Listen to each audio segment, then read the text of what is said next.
એવું કહેવામાં આવે છે, લોકો કહે છે કે લોકો ક્યારે રડતા નથી, બટ આ વાત ખોટી છે. ક્યારેક જ્યારે તમારી આજુબાજુમાં તમને કોઈ સપોર્ટ કરવાવાળું ના હોય અને તમે અંદરથી રડવું આવતું હોય ને, તો દોસ્ત લિટરલી કહું છું તમને, એકવાર રડી લેજો.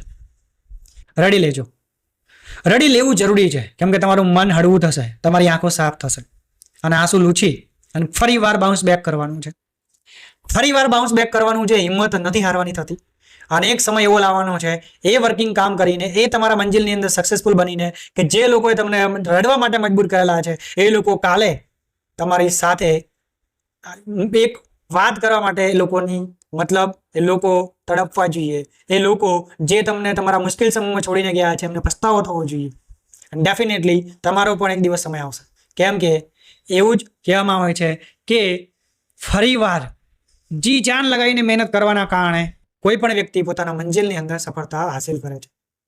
તો કોઈ પણ મુશ્કેલ પરિસ્થિતિ હોય તમારી, ચાહે તમે આજે એકલા છો, હિંમત ના હારતા, રડી લેજો, બટ હિંમત ના હારતા, ગીવ અપ ના કરતા, રાઈટ? ચાહે જીવન હોય, હેલ્થ હોય, કોઈ પણ ફિલ્ડ હોય, ફરી વાર બાઉન્સ બેક જરૂર કરજો, મૂવ ઓન કરજો અને આગળ વધજો.